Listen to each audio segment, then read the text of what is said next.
Bezrat Hashem, la paracha cette semaine, c'est parachat Balotecha. Alors on va en parler un peu du début de la paracha, mais le sujet principal va être au milieu de la paracha.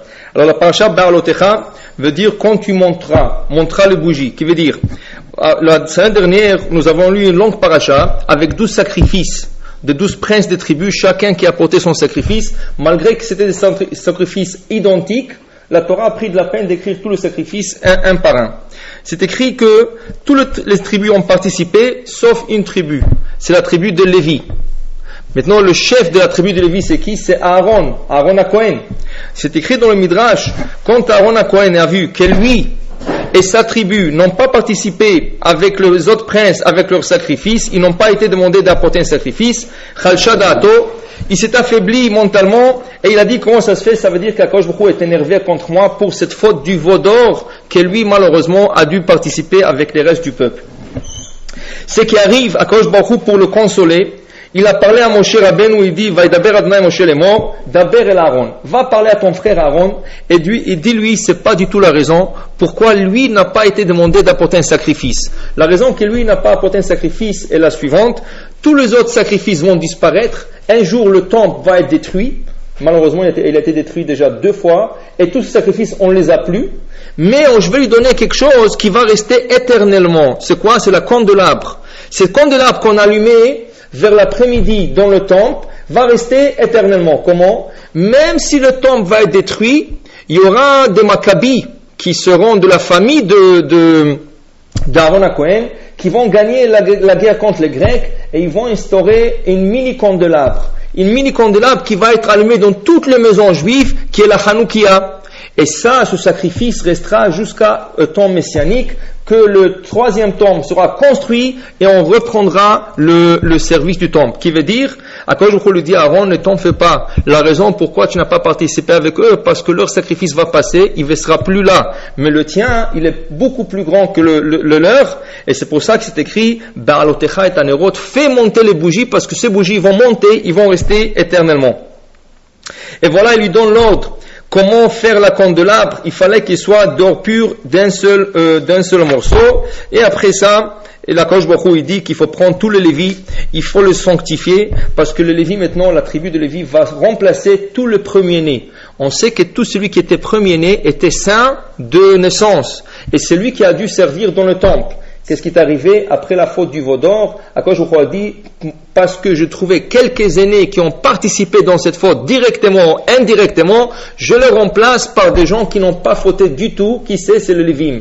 La tribu de Lévi, c'est la seule tribu qui n'a pas participé dans cette faute. Alors dit Akadosh Baruch Hu, on va purifier le Lévim et on va leur faire entrer dans le nouveau service, le service du temple. Le Kohanim vont servir et le Lévi vont chanter au moment qu'on fera n'importe quel sacrifice. Le Lévi était là en train de chanter et aussi ils étaient responsables de l'ouverture et la fermeture des portes du temple.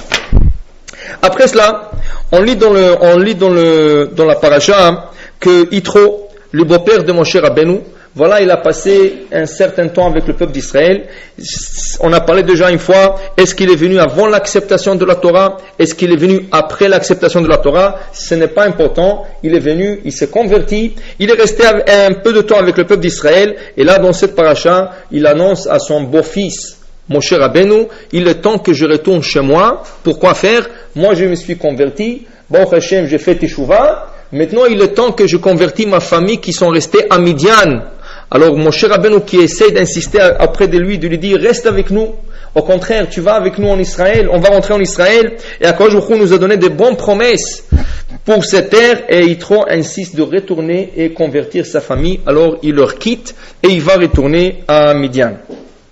C'est écrit que, voilà, le nuage qui s'est plié par-dessus l'arche sainte et il a commencé à voyager. Chaque fois que le nuage se pliait et il a voyagé, il fallait le suivre. Alors on a suivi le nuage. Mais dans la Torah, vous allez voir, Shabbat, Bezrat Hashem, que quand c'est marqué cette histoire, que le nuage a commencé à voyager et l'arche sainte après le nuage, il y a 2 lettres nun qui sont à l'envers. Et Rachid dit, pourquoi ces 2 lettres qui sont à l'envers? Normalement, il n'y a pas de lettres à l'envers dans la Torah, mais dans la Torah, il y a 2 lettres qui sont à l'envers. C'est 2 nun. Une avant cette paracha, et une juste après. Explique Rachid, parce qu'il y aura deux malheurs qui vont se passer en ce moment, et pour faire la séparation entre les deux malheurs, alors il fallait mettre des lettres à l'envers pour comprendre que c'est pas leur place, et ces lettres-là, ils vont comme faire un arrêt entre un malheur et une autre qui vont se passer. Alors c'est quoi la première malheur? La première, dit le Ramban, le Nachmani, la première c'était que quand le signe a été donné de quitter le mont Sinaï, ils se sont sauvés comme un enfant qui se sauve de l'école. Alors ça c'est un malheur en elle-même. Pourquoi? Parce que non, il fallait dire à Kadosh Baruch Hu, au contraire, nous sommes à côté de Har Sinaï, du mont Sinaï, nous ne voulons pas quitter. Mais dès qu'ils ont entendu que le bruit s'est arrêté, et à Kadosh Baruch Hu a donné signe, ils sont tous partis. Et là c'est un malheur, dit le Ramban, parce qu'il fallait montrer l'amour de la Torah. D'ailleurs regardez, jusqu'à date, tous les parachutes qu'on a lus dans la Torah, depuis Bereshit jusqu'à Nassau, c'est des parachutes moyennes ou courtes. À partir du Nassau, dès qu'on a accepté la Torah Shavuot, dans la fête de Shavuot qui vient de se passer il y a 2 semaines, toutes les parachutes sont longues. Nassau c'est la plus longue. On a lu la semaine dernière, c'est celle qui vient tout de suite après Shavuot. Tous les autres parachutes qui suivent, elles sont aussi longues. Pas aussi longues que Nassau, mais elles sont plus longues que le premier. Pourquoi? Pour dire à quoi je trouve, voilà, Shavuot est passé, nous avons accepté la Torah et nous sommes prêts à l'étudier. Que ce soit long, que ce soit court, nous sommes prêts à l'étudier. Voilà. C'est comme ça qu'on montre l'amour vers la Torah, pas en se sauvant de la Torah, au contraire en appliquant et en étudiant. Alors ça c'est la première malheur qui est arrivée. Ils se sont sauvés de la montagne de Sinaï. Deuxième, voilà une histoire qui se passe. Dès qu'on a quitté le mont Sinaï, voilà que le peuple se ramasse et ils ont des envies. Ils ont des envies. Qu'est-ce qu'ils ont des envies? Ils disent comme ça: mais qu'est-ce qu'on mange toute la journée? Dans le désert, tu nous as donné un cadeau. Mais ce cadeau, c'est quoi? C'est comme de la neige qui tombe chaque jour. On ramasse et on mange. Et on ne voit pas ni goût, ni odorat, ni rien du tout. On cuisine, c'est vrai, on se rassasie, mais on veut voir. On veut voir qu'est-ce qu'on est en train de manger. Voilà, la personne se rassasie déjà à moitié, rien qu'en voyant sa nourriture. Et là, qu'est-ce qu'ils voyaient? Des flocons de neige. C'est rien du tout. Et là, ils se sont ramassés en groupe et ils ont commencé à se plaindre auprès de Moshe Rabbeinu. Ils ont dit: on se rappelle du poisson qu'on mangeait gratuitement en Égypte, c'est ça? Et on se rappelle aussi de concombres, et on se rappelle des oignons, on se rappelle de l'ail qu'on mangeait en Égypte. Et ça, qu'est-ce qu'on est en train de manger maintenant? Que de la manne, mais cette manne n'a pas de goût, n'a rien du tout. On n'a plus envie de cette manne. Et là, Rachid dit, de quoi il parle? Il parle des poissons qui recevaient gratuitement. Quel poisson? Même la paille qu'il fallait qu'ils préparent les briques, on ne les a pas donnés. Alors les poissons, on les redonnait. Alors dit Rachid, tout ça c'est des prétextes pour dire on ne veut plus de la Torah. On ne veut plus cette manne, on ne veut plus cette Torah, c'est trop pour nous. Ils cherchaient des prétextes pour dévier et sortir du chemin. Et là, Akadosh Baruch Hu dit comment? Vous vous moquez, vous parlez mal de la manne. Cette manne qui est le pain céleste que les anges mangent, c'est comme de la neige, c'est vrai, c'est blanc. Et voilà, chacun recevait la manne de la manière qui se conduisait. Si tu étais tzaddik, la manne tombait au seuil de ta porte. Le matin, tu faisais ta prière, tu ouvrais la tente et tu trouvais la manne prête à prendre et à la cuisiner. Tu étais Benoni, tu étais moyen, un homme moyen dans ses actions, tu sortais un peu plus de ta maison et tu trouvais la manne. Tu étais rachat, là il fallait sortir quelques kilomètres dans le désert pour aller ramasser la manne. Alors bien sûr que la manne c'était pas intéressant, parce que là on voyait qui c'est le tzaddik, qui c'est le moyen et qui c'est le rachat. Et un rachat, quelqu'un qui est mécréant, il veut pas qu'on sache qui il est, tout ce qu'il fait c'est en cachette, il essaye de se montrer à l'extérieur comme le plus grand tzaddik au monde, mais à l'intérieur il fait ce qu'il veut. Mais là cette manne, elle prouvait à tout le monde qui est qui. C'est pour ça qu'on l'appelait manne. En araméen, le mot man veut dire qui tu es, qui, man, qui tu es.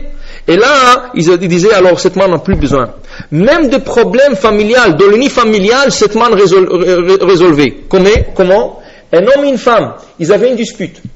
Et là, on ne savait pas qui c'est qui a raison. Vous savez, une femme vient, elle commence à pleurer, on croit qu'elle a raison. L'autre, le lendemain, l'homme il vient, il commence à pleurer, et on croit mais qui c'est qui a raison? On ne peut pas savoir, à moins que tu es prophète, mais on ne peut pas trancher des choses par prophétie. Des fois, il faut juger. Alors, mon cher Rabbeinu, qu'est-ce qu'il disait à la femme? Bon, il y a une dispute ici, moi je ne peux pas te trancher pour tout de suite. Madame, rentrez chez tes parents, va dormir ce soir chez tes parents. Et il dit à l'homme, rentre chez toi à dormir, et on verra demain où la manne tombera. Parce que chacun il a eu sa portion de manne, l'homme a eu sa portion, la femme a eu sa portion. Si la portion de manne tombait à la maison des parents de la femme, ça veut dire qu'on lui dit reste là-bas.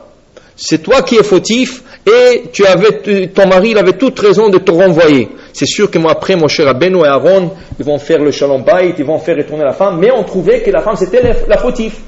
Et si la portion de la femme tombait chez elle à la maison, on disait alors qu'est-ce que tu veux? Voilà, Hachem a prouvé, il vient de prouver que la manne tombe chez toi, qui veut dire que ta femme doit retourner, c'est toi le fautif. Alors c'était pas intéressant. Chaque fois qu'il y avait une dispute, on savait exactement qui est le fautif, c'est l'homme ou la femme. Alors les gens, cette manne-là, elle montrait qui est qui. Et c'était pas intéressant pour tout le monde. Alors il fallait chercher des prétextes, comment s'enlever de toute cette histoire et commencer à retourner à la vie normale. Entre guillemets, ça veut dire la vie qu'ils avaient auparavant. Malgré qu'elle n'était pas aussi bonne, mais c'était mieux que de connaître la vérité. Les gens, beaucoup de fois, préfèrent de vivre dans le nuage. Ça veut dire dans des rêves, dans des choses qui ne sont pas réelles, et pas voir la vérité. Voir la vérité, c'est pas toujours la meilleure des choses. C'est comme quelqu'un qui a acheté une fois un miroir, et quand il est arrivé à la maison, il se regardait dans le miroir, il a cassé le miroir. On dit, pourquoi tu as cassé le miroir? Il dit, parce qu'il m'a montré que ma cravate est croche. Il dit, mais elle te montre qu'est-ce que la vérité? Est-ce qu'il a menti le miroir? Elle te montre exactement qu'est-ce que tu es. Alors c'est ça, les gens, des fois, ils veulent pas faire face à la vie, à la vraie vie, à la vérité. Alors voilà, ils commencent à se plaindre, et Akadosh Baruch Hu, mon cher Rabbeinu, qui entend le peuple pleurer. La Torah dit, Bochel et Mishpechotav, ils pleuraient en famille. Normalement, quand il y a des rassemblements comme ça, c'est des amis qui pleurent ensemble. Alors tu ramasses tes amis, tu commences à pleurer. Ici, ils pleuraient en famille. Pourquoi la Torah spécifie Bochel et Mishpechotav, ils pleuraient en famille. Là, mon cher Rabbeinu a compris quelque chose, que cette histoire va très loin. C'est pas une histoire de manne, pas manne, c'est pas une histoire de plus manger la manne. Ça va beaucoup plus loin que ça. Rashi rapporte cette histoire, c'est quoi, qu'est-ce qu'il a compris? Moshe a compris. Cette histoire vient tout de suite après l'acceptation de la Torah au mont Sinaï, où on a reçu une section de la Torah qu'il est interdit de marier sa sœur, sa tante, c'est ça, sa cousine, deux fois, c'est ça? Alors ils ont dit, maintenant ça commence à nous limiter aussi. On peut plus marier notre sœur, qu'auparavant c'était permis.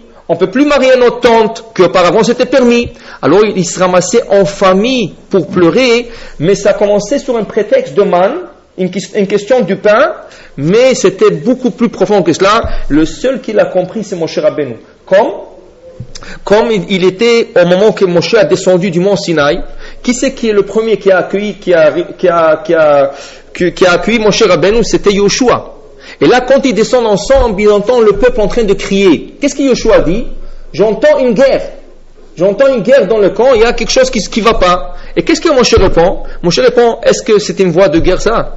J'entends deux voix de gens qui sont en train de s'amuser, de gens qui sont en train de faire un péché. Et effectivement, c'était le péché du veau d'or. Et Moshe qui a rapproché à Yoshua, quand quelqu'un prend le leadership d'un tout un peuple, il faut qu'il reconnaisse la voix. Quand une personne lui parle, il faut qu'il sache qu'est-ce qui se cache derrière cette voix. Qu'est-ce qu'il veut la personne? Parce que la personne, des fois, elle dit quelque chose, mais en vérité, c'est pas ça qu'elle veut dire, c'est quelque chose de plus profond que cela.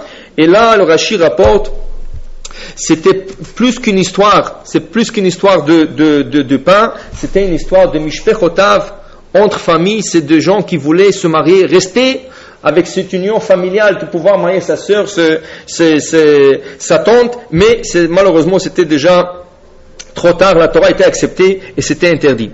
Maintenant, tout ça, ça a commencé pourquoi? Toute cette histoire, ça a commencé pourquoi? Ça a commencé parce qu'on commençait à se sauver de la Torah. Quand on se sauve de la Torah, voilà qu'est-ce qui arrive. Tu te sauves, et voilà, tout le problème commence. Les gens, des fois, malheureusement, ils veulent se sauver de la Torah parce qu'ils croient que la Torah est trop lourde. Il y a des restrictions, c'est vrai. La Torah, c'est des restrictions. Tu ne peux pas manger n'importe où. Il y a du kasher et du non kasher. C'est ça? Même du non kasher, on te limite. C'est kasher et c'est pas bon. C'est kasher, c'est bon. Chaque chose, Shabbat, tu ne peux pas ouvrir ton magasin, tu ne peux pas rien faire. Alors tu es à la maison, qu'est-ce que tu fais? Si tu es une femme, tu es beaucoup plus limité qu'un homme. L'homme, il peut aller à la synagogue, il peut assister à un cours de Torah. Il y a beaucoup de restrictions dans la religion, c'est vrai. Mais il y a des gens, c'est pas pour eux. Alors ils essayent de trouver des ports de secours. Mais les ports de secours sont où? Des autres religions, de se créer une mode de vie, tout ça, ça mène pas loin. Et vous allez voir, Bezat Hashem, ce soir, on va donner des exemples, que tous les autres ports, toutes ces ouvertures qu'on essaie de, comme si sortir et aller quelque part, à la fin, la personne retourne à la Torah, des fois tôt, des fois tard, dépendamment de la personne, mais il réalise qu'il n'y a que de la Torah qui est vraie. Maintenant, il raconte, dans une ville, on appelait ça la ville de Chelem. Dans la ville de Chelem, c'était une petite ville qui a commencé avec peu de familles. Et Baruch Hashem, avec le temps, il y avait des enfants qui sont nés dans cette ville. Ces enfants-là, ils sont mariés, eux, ils avaient des enfants, et la ville a grandi d'une année à l'autre, a grandi, jusqu'au point que la ville était trop petite pour contenir tous les gens de la ville. Bon, on a fait une réunion, ils ont fait une réunion à l'Assemblée Générale. Qu'est-ce qu'on fait pour agrandir la ville? C'est pas facile d'agrandir une ville. Alors ils ont commencé à parler, ils ont commencé à raisonner, et ils ont trouvé qu'il y a un seul problème, un seul obstacle, et si on surmonte cet obstacle, tout va se mettre en place. C'est quoi l'obstacle? Il y a une montagne au milieu de la ville. Si on arrive à se débarrasser de cette montagne, il y aura beaucoup plus d'espace, et Baruch Hashem, on aura encore quelques années de tranquillité. Donc, comment on se débarrasse d'une montagne? Comment on se débarrasse d'une montagne? Alors le rabbin qui était le plus sage de la ville a dit, bon, on va se convoquer un dimanche, on va se rassembler un dimanche, toute la ville sans exception, et on va commencer à pousser la montagne. Tout ensemble, avec des efforts, et une fois qu'on est ensemble, c'est sûr qu'on arrivera à pousser la montagne jusque là où on veut, et là on aura l'espace. Et tout le monde était d'accord, ils ont dit, voilà, dimanche prochain, on se ramasse ici tous pour pousser la montagne. Ils arrivent tous le dimanche, ils commencent à pousser la montagne, c'est un peu difficile au début, alors ils enlèvent leur jaquette, c'est ça, ils enlèvent leur manteau, et ils continuent à pousser, et le rabbin derrière dit, allez-y, poussez, presque. Entre-temps, il y a des voleurs qui passent. Et qu'est-ce qu'ils voient? Ils voient un montant de manteaux. Tout le monde a enlevé leur manteau, ils ont fait un tas de manteaux. Alors ils ont dit, voilà l'occasion, ils ont pris un wagon, ils ont mis tout sur le wagon, ils sont partis avec. Donc, vers le soir, ils sont tous fatigués, ils sont en train de se conspirer et tout.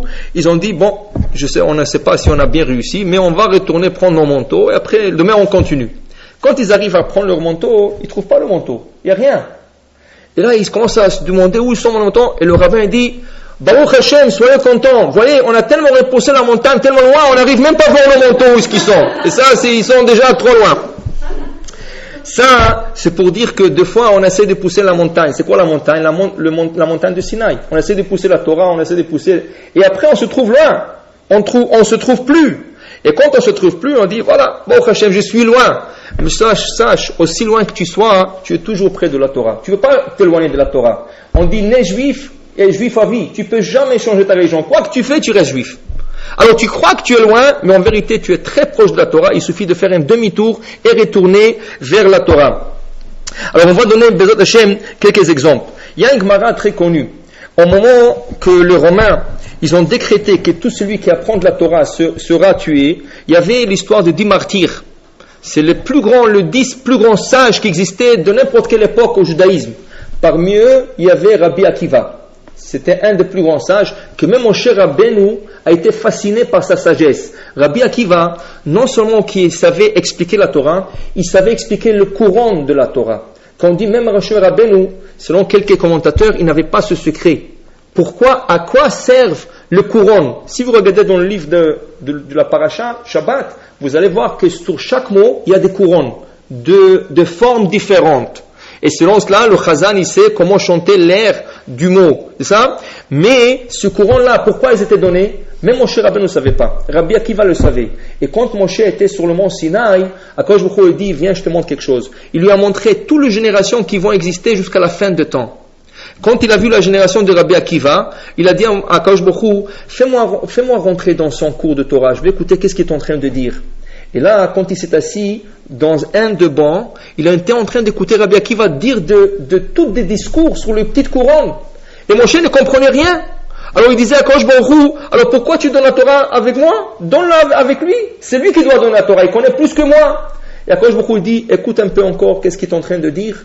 À la fin du cours, Rabbi Akiva disait, tout ce que je vous ai dit, c'est la Torah que Moshe nous a emmenée.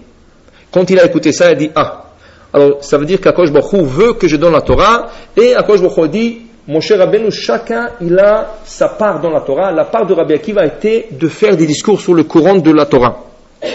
Malheureusement, Rabbi Akiva, qui enseignait la Torah en public, a été attrapé par le Romain. Il a été mis en prison. Et malheureusement, à la fin de ce jour, à l'âge de 120 ans, il a été tué cruellement avec des peines en acier, c'est ça, en métal. Ils ont peigné sa chair. Et lui qui était en train de lire le chemin. Rabbi Akiva, dans l'époque où il a été attrapé, il y avait un autre juif là-bas qui s'appelait Papus ben Yehuda. Papus ben Yehuda, quand il voyait Rabbi Akiva donner des discours en public, il lui disait: mais pourquoi tu apprends la Torah aux gens? Tu sais que si tu te fais attraper, tu vas mourir. Alors, laisse la Torah, non seulement que tu ne l'enseignes pas, n'étudie pas la Torah, ne risque pas ta vie. Ne risque pas ta vie. C'est comme ça que Papus ben Yehuda le disait. Et Rabbi Akiva lui disait: tu dis quelque chose qui fait de la raison, mais je vais t'expliquer quelque chose. Tu sais, une fois il y avait un renard, il se promenait au bord du lac. Et dans le lac, il voyait des poissons en train de sauter de l'eau, de l'eau à l'intérieur de l'eau. Il les a appelés: venez ici. Il a dit: pourquoi vous êtes là-bas? Venez sur le bord du lac. Et on va se promener ensemble. Il dit: comment tu dis ça? Il dit: vous savez que les pêcheurs, quand ils vont venir, ils vont vous attraper, ils vont vous griller, ils vont vous manger. Alors venez avec moi, et moi je veux promener avec vous, je vais vous protéger. Et là, le poisson qui était smart, qu'est-ce qu'il lui disait? Il dit: comment? Dans l'eau, qui est notre milieu de vie, nous ne sommes pas sûrs de vivre. Tu veux qu'on mange sur le bord de l'eau? C'est là où on va mourir pour sûr, on va se promener avec toi. Qu'est-ce que tu es en train de raconter? Disait Rabbi Akiva: tu dis la même chose. Dans la Torah, en étudiant la Torah, on ne nous laisse pas de vivre. Alors, si on ne peut pas vivre avec la Torah, sans Torah on peut vivre, c'est sûr que c'est la mort. C'est comme prendre un poisson de le sortir de la mer. Alors je préfère d'être attrapé avec l'étude de la Torah que d'être attrapé sans étude de Torah. Parce que quand ils ont cherché le martyr, ils ont cherché tout prétexte pour le tuer. Alors que Rabbi Akiva étudie ou pas, ils vont le tuer de toute façon. À la fin, qu'est-ce qui est arrivé? Rabbi Akiva a été attrapé en train d'enseigner la Torah, et Papus ben Yehuda a été attrapé parce qu'il n'a pas payé ses taxes aux Romains. Quand ils étaient ensemble dans la même cellule, dans la prison, disait Papus ben Yehuda à Rabbi Akiva: heureux que tu es. Tous les deux, on est dans la prison, mais au moins toi tu es pour une bonne raison, en train d'étudier la Torah et l'enseigner. Moi je suis pourquoi? Pour pas payer les taxes. C'est de la bêtise d'être en prison pour pas payer ses taxes. Et là à la fin, malheureusement Rabbi Akiva est mort. Pour dire qu'un juif ne peut jamais partir de la Torah. La Torah, c'est notre milieu de vie, c'est comme de l'eau. Et nous sommes comme des poissons. Comment nous savons que nous sommes comme des poissons? C'est la bénédiction qui a donné Yaakov Avinu à ses petits-enfants. Ephraim et Mnaché, vidgou larov bekerev haaretz. Ils seront comme des poissons de l'eau. Et le poisson de l'eau, c'est son milieu de vie. Et la Torah est comparée à l'eau. On ne peut pas partir de la Torah c'est notre milieu de vie. Une fois, il y avait... Baruch Hashem, vous savez qu'en Israël, il y a beaucoup de gens qui font teshuva. Il y a beaucoup de balais teshuva en Israël. Une fois, il y avait un garçon russe. Il a fait teshuva. Et quand il a avancé dans ses études, le Rosh Yeshiva a décidé de faire un rassemblement à son honneur. Alors il a emmené beaucoup de rabbins. Il lui a dit: si tu veux emmener ta famille, qu'ils assistent, et on va faire de livrets Torah, on va faire tout un repas, on va faire des chansons à l'honneur de ce garçon qui a fait teshuva et Baruch Hashem qui a avancé beaucoup. Malheureusement, le père de ce garçon était loin de la Torah. Lui, il a vécu en Russie. Et pour lui, la Torah, c'est quelque chose de loin de lui. Mais il ne pouvait pas empêcher son fils. Et le fils était nerveux quand il a demandé à son père de venir parce qu'il avait peur. Qu'est-ce que son père peut se lever et dire qu'un mot de travers à côté de tout le rabbanim? Il était très nerveux dans cette soirée. Donc, la soirée s'est bien déroulée. Le rabbanim, chaque rabbin à tour de rôle, ils ont dit des discours, ils ont bien mangé, ils ont chanté. Et vers la fin, il y a le père qui s'élève, il demande la permission de parler. Le fils était un peu nerveux, mais on pouvait pas le refuser. Et le Rosh Yeshiva lui disait: Bechavot, si vous voulez dire quelque chose à l'honneur de votre garçon pour ce soir, vous êtes le bienvenu. Le père, il disait: vous savez, moi je passais en Sibérie. Et j'ai passé là-bas beaucoup des années. Et là-bas, j'étais avec un ami. On était ensemble dans la même cellule, dans la prison. Et mon ami me disait quelque chose il y a 30 ans, mais rien qu'aujourd'hui, je viens de la comprendre. C'est la première fois dans ma vie que je viens de la comprendre. Tout le monde ne savait pas de quoi il parle. Alors il disait que quand il a été attrapé, il a été emmené là-bas pour travailler, un travail dur. Son ami, un soir, lui dit, c'est juste qu'avant qu'il se libère. Lui, il a passé quelques années, mais pas beaucoup de temps. Et son ami devrait rester encore. Son ami qui savait qu'il va se libérer le lendemain, lui dit, je vais te raconter une histoire qui n'est pas vraie, mais c'est une morale pour la vie. Cette histoire ne s'est jamais passée, mais c'est une morale de la vie. Il dit, qu'est-ce que tu veux me dire? Il dit, écoute, tu savais, dans notre jardin, on avait un pommier. Et ce pommier donnait de pommes extraordinaires. La couleur, l'odeur, le goût. Tout celui qui passait à côté de notre jardin, il voulait de ces pommes. Et nous, on était fiers de ce pommier, de ces fruits. Un jour, mon père, il disait, imagine-toi, les racines de ce pommier sont par terre. Les pommes sont sur l'arbre. Si on prend l'arbre, on le renverse, on va mettre le pomme par terre, ils vont pousser, ils vont donner beaucoup d'arbres. Alors, la famille a décidé d'arracher l'arbre et de le planter à l'envers, de mettre les racines dans l'air et le pomme par terre. On l'a fait, dit le monsieur, mais malheureusement, après quelques jours avec le soleil qui frappait sur les racines, tout l'arbre a séché et tous les fruits ils ont pourri dans la terre. Et on croyait que c'est la fin. Mais il y a une pomme qui, quand elle a commencé à moisir, le pépin qui avait à l'intérieur, il a donné des racines et un autre arbre qui commençait à pousser. Et Baruch Hashem, l'arbre s'est renouvelé. Il a dit, ce monsieur m'a dit cette histoire il y a 30 ans. Je n'ai jamais compris. Il m'a dit c'est une histoire qui n'est pas vraie. C'est une morale, mais je n'ai jamais compris la morale d'une histoire. Aujourd'hui, je viens de la comprendre. Il a dit, ce monsieur, moi je suis éloigné de le judaïsme. J'étais très loin. Il mangeait du non-kasher. Il ne respecte pas ni Shabbat, ni fête. Tout ce que, ni Kippour, rien. Mais aujourd'hui, pourquoi? Parce que lui, il s'est déraciné. Il a déraciné un arbre qui fait partie du judaïsme. Mais, quand il a déraciné l'arbre, qu'est-ce qu'il a fait? Il a mis ce fruit par terre, ils ont moisi. Mais il y a une pomme qui s'est attrapée par terre. Qui c'est? C'est ce fils-là qui est rentré à la yeshiva, qui a fait tchouva. Il dit aujourd'hui, je comprends que ce fils-là, cette pomme qui a pris de racines, je sais qu'un nouveau arbre va pousser de cela, et je sais que mon judaïsme va se renouveler grâce à cette pomme. Et là, le père commençait à pleurer, il a dit, moi aussi je reviens bitchouva. Pour dire que tu peux jamais t'éloigner du judaïsme. Il y a la Torah, la Gemara dit que la Torah tourne toujours à la maison où on l'a étudiée 3 générations. S'il y a le grand-père, le père et le fils qui ont étudié la Torah dans une certaine époque, il y a un grand-père, un père et un petit-fils, même si le arrière-petit-fils il sort du chemin, la Torah va venir toujours à cette maison, elle va taper sur la porte pour dire je veux rentrer ici, je veux qu'on renouvelle la connexion. Alors peut-être ça va prendre une génération de disconnexion, 2, 3, mais la Torah retournera toujours. Regardez tout celui qui vient du Maroc, il est impossible que son aïeul, son grand-père ou son père n'était pas de tzadikim ou de Shomer Shabbat. Au Maroc, c'était une honte de ne pas observer le Shabbat. On me dit que même celui qui sortait travailler, il fallait que sa mère le garde en secret. Elle ne pouvait pas dire que son fils travaille. C'était une honte pour dire que son fils travaille. Tout le monde était Shomer Shabbat, tout le monde était en train d'étudier la Torah, travailler, c'était une honte. Alors pour dire qu'il y a 70 ans, l'image était complètement différente. Tout le monde était religieux, tout le monde respectait le Shabbat. Tu le veux ou pas, tu habites dans ce milieu. Ça c'est la Torah, ça c'est l'eau. Tu habites comme ça, c'est ça? Malheureusement, il y avait une petite rupture. Dès le mur s'est défoncé, tout le monde sont partis. Il y a une section qui est partie en Israël, il y a une autre qui est venue ici au Canada, il y a des autres qui sont partis en France. Chacun a pris une direction. Et malheureusement, c'est pas tous ceux-là qui ont pris la direction d'Israël ou Canada, c'est pas tous qui sont restés religieux. Mais aujourd'hui, qu'est-ce qu'on voit? On voit un retour aux racines. Tout le monde sont en train de retourner. Qui plus tôt, qui plus tard. Mais tout le monde retourne. Et c'est ça que la Torah veut dire, que tout ce qu'ils ont maintenant demandé comme prétexte, le pain, c'est pas du pain, l'histoire des familles, tout ça, c'est sûr qu'ils vont retourner, mais au début ça fait une rupture. Et cette rupture, tu sais jamais quand ça va se fermer et le cercle va se renouveler. Il y avait une fois le Rav Messas, Rabbi Yosef Messas, c'est le cousin de Rabbi Shalom Messas, Alav Shalom. Rabbi Yosef Messas, il disait une fois qu'il y avait un prince que son père lui donnait de toute bonté du monde. Il ne manquait de rien, ni d'argent, ni du manger, ni des habits, rien, c'est un prince. Il peut avoir tout ce qu'il veut. Mais il n'était pas content.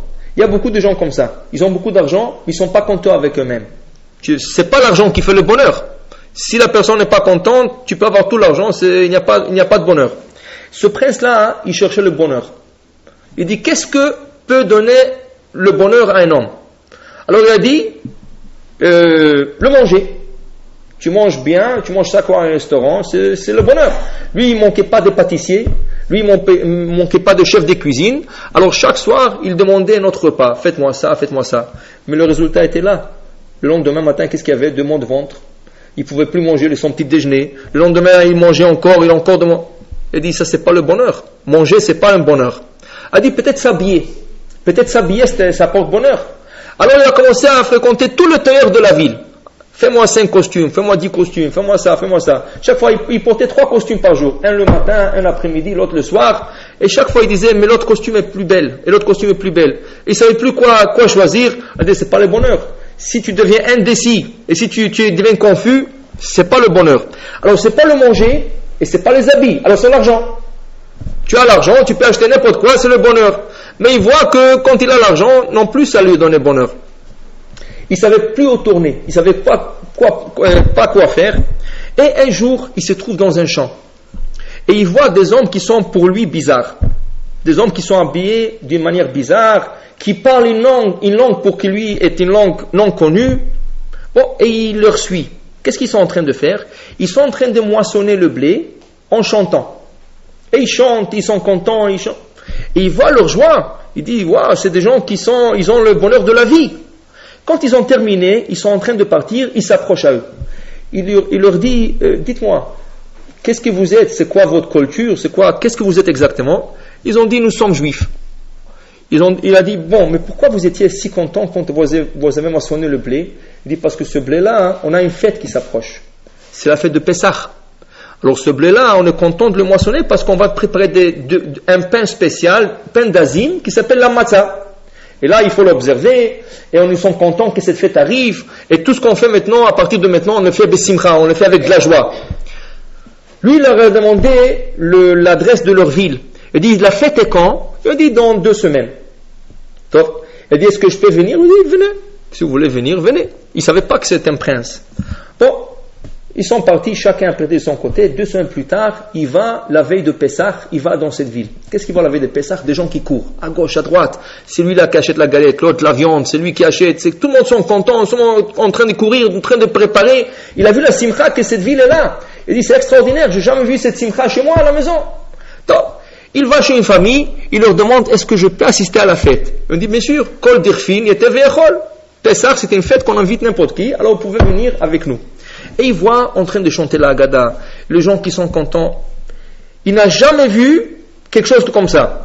Mais il a senti, c'était une joie différente de la joie qu'il connaît lui. Pourquoi? Il a senti un paix interne. Ça veut dire, même son âme, elle a commencé à sentir quelque chose de bon. Normalement, que tu as une joie, il y a des joies qui sont externes, il y a des joies qui sont internes. Des fois, tu ne peux pas montrer que tu es joyeux, mais à l'intérieur, tu as une certaine joie. Mais des fois, tu as tout ton corps et ton âme qui sont joyeux. Et là, ils sentaient cette simcha. Il n'arrivait pas à comprendre comment ça se fait que son âme sent cette simcha. Alors, le lendemain de Pessah, il est parti voir le rabbin et lui a dit, je ne comprends pas comment on mangeait une galette, un pain que j'ai vu dans la vie, de boire 4 coupes de vin, de manger tout ce qu'il y avait à table, je ne comprends pas comment ça me donne une simcha dans mon âme. Alors le rabbin lui dit, tu sais, tout plaisir matériel, il se réfère à l'âme. Il dit comment? Il dit, regarde, quand tu vois, qui c'est qui voit? C'est ton corps ou ton âme? C'est ton âme. La preuve, c'est quoi la preuve? Quand une personne décède, ses yeux ils sont là, mais ils ne voient pas. Pourquoi? Parce que l'âme n'est plus là. Ça veut dire, qui c'est qui a vu? C'est pas les yeux matériels, c'est l'âme qui voit. Les yeux matériels, c'est rien qu'une fenêtre pour l'âme. Alors qui c'est quand tu vois quelque chose de beau? Qui c'est qui profite? C'est pas ton corps, c'est ton âme qui profite. Quand tu entends quelque chose, quand une personne décède après 120 ans, ses oreilles sont là, il n'entend rien. Pourquoi? Ses oreilles sont là, les outils sont là, parce que durant ta vie, c'est pas les oreilles qui écoutent, c'est ton âme qui écoute. Les oreilles, c'est des petites fenêtres par lesquelles le sang rentre, mais il se dirige vers l'âme, ils vont sur l'âme. Tous les sens sont comme ça. Quand tu manges, et tu as le plaisir du goût, le goût, est-ce que c'est quelque chose que tu peux attraper? C'est pas quelque chose qu'on peut attraper, c'est quelque chose de spirituel. C'est vrai que c'est la langue qui le capte, mais la langue le transmet à qui? À l'âme. Quand tu sens quelque chose, encore, tu le touches, mais c'est l'âme qui en profite. Ça veut dire que tous les 5 sens que nous avons, qui c'est qui profite en vérité? C'est l'âme. mais ça dépend qu'est-ce que tu fais avec tes sens. Si tu fais quelque chose par la joie, pour une mitzvah, c'est l'âme qui va profiter. Parce que l'âme peut profiter que de mitzvot, pas d'un péché. Un âme ne peut pas profiter d'un péché. Comme le Rav Hida explique, pourquoi nous chantons Shabbat Nishmat Kol Chai? Nishmat Kol Chai veut dire quoi? Si on traduit Nishmat Kol Chai, l'âme de tout être te louera Hashem, te varech Shimcha. Pourquoi l'âme? Pourquoi on parle de l'âme? Tout être va louer Hashem. Pourquoi on parle de l'âme? Dit le Rav Hida, parce que l'âme est toujours pure. Quand une personne, elle fait un péché, son âme le quitte. Une certaine partie de l'âme le quitte. Qui c'est qui fait le péché? Rien que le corps matériel. L'âme ne fait pas le péché. L'âme reste pure. Et là, l'âme, quand elle retourne après le péché, elle peut louer Hashem. Moi, je n'ai pas fauté. Qui veut dire que quand tu fais une mitzvah, qui c'est qu'on profite de la mitzvah? C'est ton âme. Alors quand nous faisons Pessah, nous mangeons la galette qu'Hachem a recommandée, nous buvons 4 verres de vin qu'Hachem a recommandé, tout ce que nous le faisons avec de la joie. Qui c'est que profite? C'est pas seulement le corps qui a plaisir de cette galette, et du bon vin et du bon nourriture, c'est plutôt l'âme qui profite de tout cela. Là, ce prince-là, qu'est-ce qu'il a fait? Il a dit, ça c'est le vrai bonheur. De réjouir l'âme, ça c'est le vrai bonheur. C'est pas tous les autres plaisirs, c'est des plaisirs qui passent de ce monde. C'est des plaisirs que le lendemain tu n'as plus envie de ce plaisir, et des fois ils peuvent te donner plus du mal que du bien. Alors qu'est-ce qu'il a fait? Il est retourné chez lui, il a pris une certaine bourse d'argent, il a disparu de sa maison paternelle, il est parti dans une ville, il s'est converti, et là il a dit, maintenant je sens le sens de la vie. Le sens de la vie, c'est pas profiter de la vie. Tu profites de la vie, mais le lendemain, tout ce profit, il s'en va. C'est comme un nuage. Aujourd'hui, là, demain, il n'est plus là. Mais le sens de la vie, le bonheur de la vie, ou quand on dit la simcha, il y a des gens qui cherchent le bonheur. J'ai écouté quelqu'un, il m'a dit, il prie avec nous, il vient de la France. Il m'a dit, en France, ils ont des maisons maintenant, où les gens rentrent pour rire. Alors, ils font des choses fous, ils rient, et j'ai vu aujourd'hui, j'étais quelque part, sur une de stations d'autobus, c'est le rire le sourire ou le rire est contagieux. C'est ça? Alors pour dire, les gens, ils cherchent comment rire. Alors ils se mettent à côté de quelqu'un qui rit, peut-être ça va le contager, il va rire aussi. Mais ça c'est un rire qui va rester quoi? 5 ou 10 minutes et après il va partir. Mais c'est une vraie joie? C'est pas une vraie joie parce que l'âme n'est pas contente. Tu peux réjouir ton corps, mais ça dure 5 à 10 ou à 1 heure peut-être, maximum. Mais la vraie joie c'est quoi? C'est l'âme, réjouir l'âme. Et l'âme c'est quoi sa joie? Sa joie c'est par la Torah au mitzvot. Quand on applique la Torah, quand on fait le mitzvot, ça c'est une vraie joie. Pour dire que quand ils ont cherché, qu'est-ce qu'ils ont cherché? La Torah dit, ils ont cherché des concombres, ils ont cherché des poissons, ils ont cherché de l'ail, ils ont cherché des oignons. Dit Rashi, c'est vrai, ils avaient raison. Vous savez pourquoi ils ont ce chose spécifique? Parce que dans la manne, le pain quand il descendait, tu pouvais penser à n'importe qu'est-ce que tu voulais goûter. Tu voulais un bon steak, tu le mettais ce flacon dans ta bouche et tu goûtais un bon steak. La seule chose, tu ne pouvais pas voir le steak, mais tu l'avais sur ton palais. Tu avais le goût du steak mariné, cuit, moins cuit, comme tu voulais, tu l'avais. Tu voulais un bon poulet, tu l'avais. Un bon poisson, tu l'avais. Il y a de certaines choses où la main ne tournait pas. La main ne tournait pas en concombre, la main ne tournait pas en oignon, et ne tournait pas au goût de l'ail. Ces choses qu'ils ont demandé, la main ne tournait pas. Même s'ils voulaient, ils ne tournaient pas. Vous savez pourquoi? Rachid explique pourquoi. Parce que toutes ces choses-là sont mauvaises pour une femme enceinte. Une femme enceinte, c'est pas bien bon pour elle de manger l'ail. C'est pas bon pour elle de manger les oignons. Le concombre, peut-être s'il a des brûlures d'estomac, c'est ça aide pour le brûlure. Comment? La même chose. C'est la même chose. Puisque c'est pas bon pour les femmes enceintes ou les femmes qui allaitent, de nourrice, alors Akadosh Baruch Hu a fait d'une manière que ça ne tourne pas à ce goût. Que ça ne tourne pas. Alors vous allez demander pourquoi on va punir les hommes. Les hommes ne sont pas enceintes, c'est ça?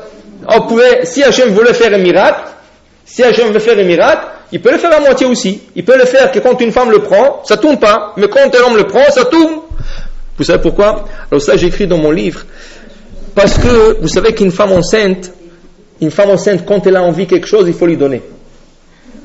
Et ça, c'est pas une légende, c'est vrai. La Torah le reconnaît. Quand une femme enceinte est là, non. Et là, il y a des femmes, ils ont des envies. C'est ça, des fois. Quand ils sont enceintes, il y a des fois des envies. Bon. Alors, il faut lui donner. Il y a une histoire comme ça. Dans un livre qui s'appelle Tameh Minagim, il écrit là-bas qu'il y avait une femme qui, après qu'elle a accouché, le bébé ne voulait pas allaiter d'elle. non seulement qu'il ne voulait pas prendre d'elle, il ne voulait même pas prendre un biberon. Et là, ce bébé, il s'est mis en risque. Bon, on a mis le traveineuse et tout, mais des docteurs, des professeurs qui sont passés, personne n'a compris pourquoi ce bébé ne veut pas allaiter. Une fois, il était en Angleterre, il y a un professeur qui a examiné ce petit-là, et le professeur a demandé à la femme, est-ce que durant ta grossesse, il y avait quelque chose que tu avais envie et que tu n'as pas eu? Et essaie de se rappeler, à la fin il se rappelait, elle était dans un mariage, et dans le mariage, le dessert était une compote de fruits, il y avait une pêche dans la compote qu'elle avait envie. Mais malheureusement, quand elle a demandé, c'était trop tard, s'il n'y avait plus. Et elle est restée avec cette envie. Le docteur lui a dit, attendez ici madame, il est parti commander, selon ce que la femme lui dit, il est monté ce compote avec la pêche. Il a emmené, il a pris un peu de la sauce de cette compote, il l'a mis sous les lèvres du bébé. Il a bien mis sur les lèvres. 1 heure après, il a commencé à allaiter. Pourquoi? Parce que cette envie qu'elle avait, elle, ça l'a bloqué au bébé de... Alors on dit, une femme, quand elle a une envie, il faut lui donner, c'est ça, parce que sinon ça peut faire des fois des taches. Moi j'ai vu déjà des bébés avec une tache selon ce que la mère voulait. J'ai vu une fois un bébé avec une tache de fraise. Tu mets une fraise sur la, c'est ça? Mais il y a une manière aussi de l'enlever, vous savez? Il y a une manière de l'enlever. On dit que si la femme, malheureusement, si c'est arrivé, qu'elle mange après son accouchement, qu'elle mange de cette chose qu'elle avait envie, et la salive qu'elle a dans la bouche, qu'elle le met toujours sur la tache.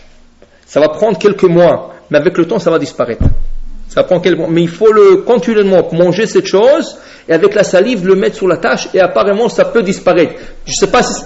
Comment? Non, après qu'elle a accouché, et le bébé est déjà là avec la tache, il faut manger la chose qu'elle avait envie, et le mettre sur la tache, et apparemment, ça va disparaître. Bon, ça c'est des cours de grossesse. Mais pour vous dire, voilà pourquoi Akadosh Baruch Hu n'a pas donné cette possibilité aux hommes d'avoir le goût des oignons, de l'ail, de concombre, tout ça qu'ils ont demandé. Pourquoi? Si ça aurait existé dans le camp d'Am Israël, rien que pour les hommes, la femme elle aurait eu envie. Et là l'homme serait obligé de lui donner. Alors pour que ça n'existe pour personne, tu ne peux pas avoir une envie pour quelque chose qui n'existe pas. Tu marches 40 ans dans le désert, tu n'as jamais vu un oignon, tu n'as jamais vu un ail. Alors comment tu vas avoir envie? Tu as envie de ce que tu vois. Alors puisque c'est le cas, Akadosh Baruch Hu a fait disparaître ce type d'aliments, comme ça les femmes enceintes n'ont pas envie. Mais eux, qu'est-ce qu'ils sont partis faire? Ita'avu ta'ava. Rashi explique, ils se sont fait des envies. Ils n'avaient pas envie, mais ils se sont fait des envies. Mais tout ça, c'est des prétextes de s'éloigner de la Torah. Ça commence des fois par des aliments, mais des fois ça peut aller plus loin que cela. Pour dire qu'il faut jamais chercher des prétextes, ça c'est lourd, ça j'aime pas. Non, pourquoi? Parce que ça c'est des portes d'ouverture que tu sais jamais où ils vont mener. Mais pour dire que tu restes toujours branché, tu restes toujours avec la Torah, et un jour tu retourneras. Là, on dit, vous allez comprendre un passage qu'on dit chaque matin, au moins les hommes le disent chaque matin, à la fin de la prière, nous disons Talmidei Chachamim, Tana de Beliaou. Eliaou Navi disait Talmidei Chachamim marbim shalom ba'olam.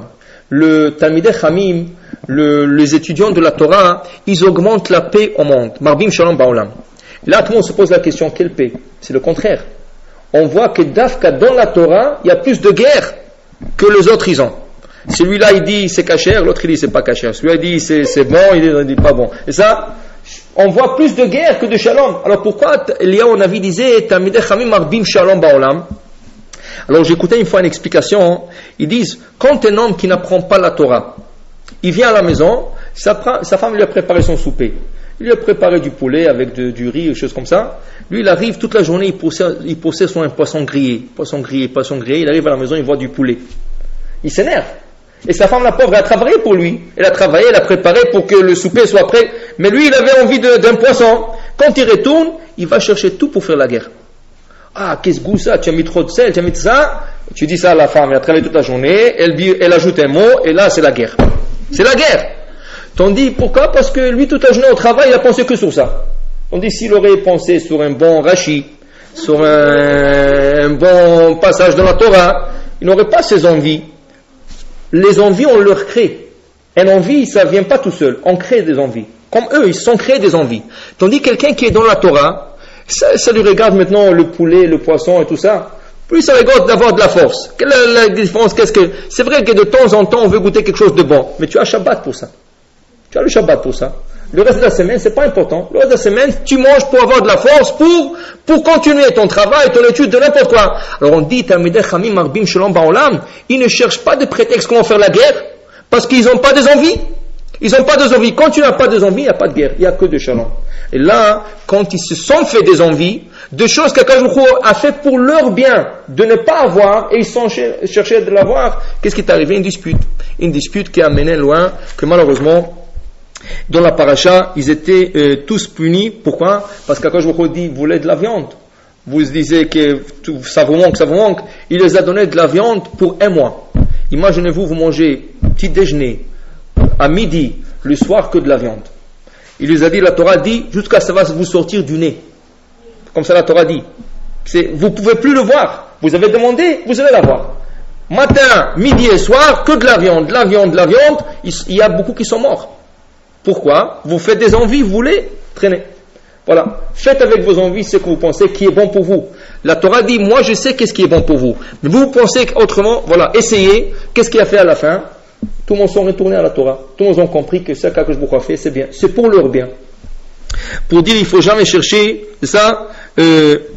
Qu'est-ce qu'on peut faire? Tout ce qu'on peut faire, c'est étudier, apprendre, et de là, on pourra mener une vie tranquille et une vie de joie, une vraie joie qui réjouit l'âme, et pas une joie qui passe comme ça, qui réjouit que le corps pour 1 heure ou 2. C'est une joie qui est interne, qui réjouit et le corps et l'âme à la fois. Hashem, je vous laisse un peu.